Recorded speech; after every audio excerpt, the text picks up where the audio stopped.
Vijayawada road to Sagar ఒక్క నిమిషం starting మళ్ళీ తీసుకోండి. ఇది ఒక పాయింట్ అయిపోయింది.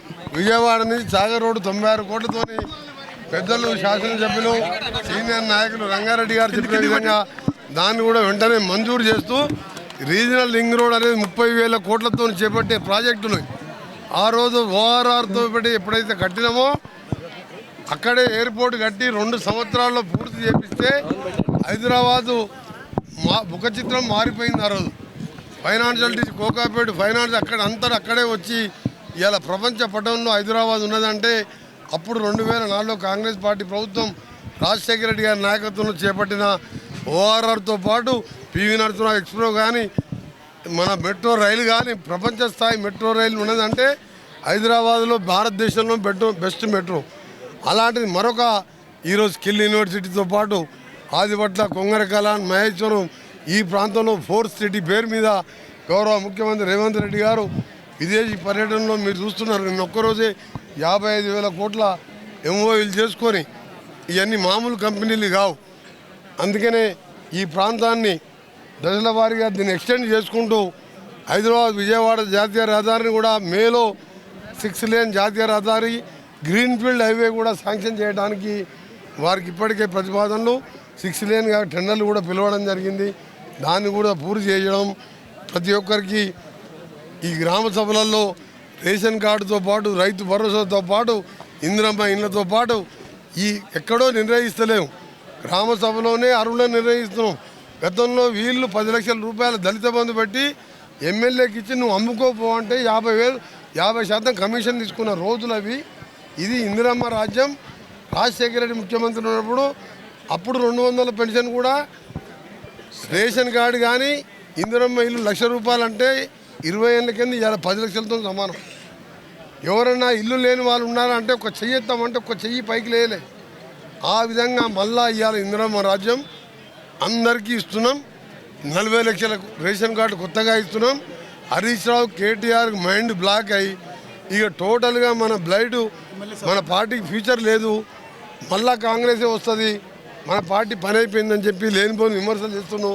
మేము విమర్శలను పట్టించుకోం, సలహాలు ఇస్తే స్వీకరిస్తాం. రాని వాళ్ళు ఉంటే మీరు అప్లికేషన్ పెట్టుకోండి. రేపటితోని గ్రామ సభలు లాస్ట్ కాదు, గ్రామ సభలు అనేది కంటిన్యూస్గా నడుస్తూనే ఉంటుంది. మళ్ళీ మీరు ఎల్లుండి వచ్చి అప్లికేషన్ పెట్టుకోరి, మళ్ళీ సోమవారం వచ్చి అప్లికేషన్ పెట్టుకోండి. వెంటనే రేషన్ కార్డు, ఆ రేషన్ కార్డు మీలాగా దొడ్డు బియ్యం, అది మనుషులు తినే బియ్యం కాదు, 50 రూపాయల కిలో ఉన్న సన్న బియ్యాన్ని 1వ తారీఖు నుంచి జనవరి 1వ తారీఖు వెళ్ళి అన్ని పేద కుటుంబాలకు తెల్లకాడు ఓటర్లకు సన్న బియ్యం ఇవ్వబోతుంది. ఫార్మాసిటీ ఆ రోజు నేను కానీ రంగన్న కానీ పోరాటం చేసింది, పార్లమెంట్లో కొట్లాడి ప్రైమ్ మినిస్టర్ నుంచి మినిస్టర్లతో కొట్లాడి ఆ రోజు చెప్పినాం కదా. ఫార్మాసిటీ ఉంటే నువ్వు ఫార్మాసిటీ ఉంటే ఆదిపట్ల ఉంటావు, నువ్వు తట్టా పుట్ట చదువుకొని ఉన్న ఎకరం అమ్ముకొని పోతావు. నువ్వు ఎయిర్పోర్ట్ కాదు, తుర్కెంజాలు కాదు, ఇబ్రాహీంపట్నం కాదు, యాచారం కాదు, మంచాల కాదు, ఖాళీలు అవుతాయి. 14,000 ఎకరాల 10,000 ఇండస్ట్రీలు వస్తే ఆ రోగాలకు ఉంటాం మనం. ఒక సిరీస్తోనే ఎల్బీ నగర్ ప్రాంతం మొత్తం 20 కిలోమీటర్లు ఉన్నాయి. దాన్ని మేము ఈరోజు అన్న మాట కట్టుబడ్డాం. ఫార్మాసిటీ లేకుండా skill university, sports university, Amazon data centre 45,000 కోట్లు అంటే మేము చెప్పిన మాట నిలబడ్డామా లేదా? ఆ రోజు ఇదే అప్పుడున్న ఎమ్మెల్యే అసైన్డ్ భూమిని కొని ఫార్మాసిటీకి అప్పచెప్పిండు అంటే మనల్ని సంపనీక. ఇవాళ కాంగ్రెస్ పార్టీ ఇందిరమ్మ రాజ్యం, సోనియా గాంధీ ఇచ్చిన తెలంగాణ రాష్ట్రం, పేదవాడు బతకాలి, ఫార్మాసిటీ అనేది ప్రజలు లేని ప్రాంతాల్లో ఉండాలి.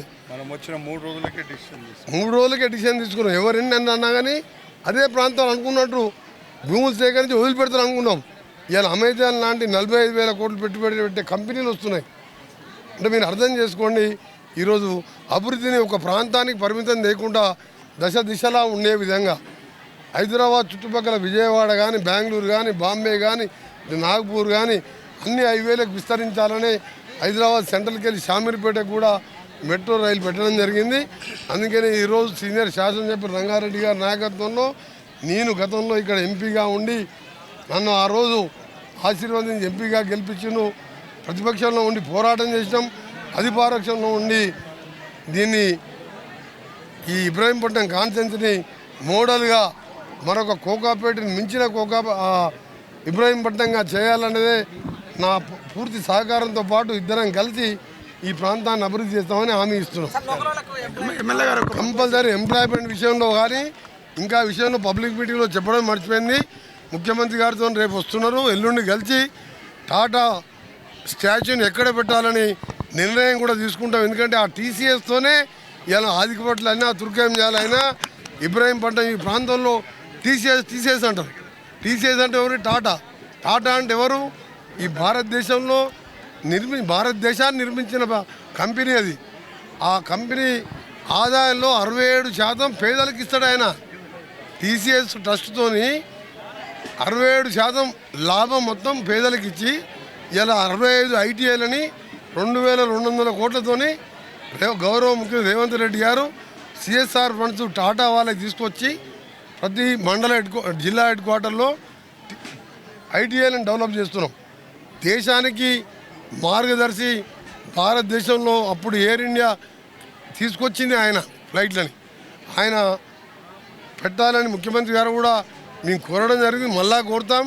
తప్పకుండా ఈ ప్రాంతంలోనే ఆయన మెమోరియల్ పార్క్ కూడా ఏర్పాటు చేయడం జరుగుతుంది.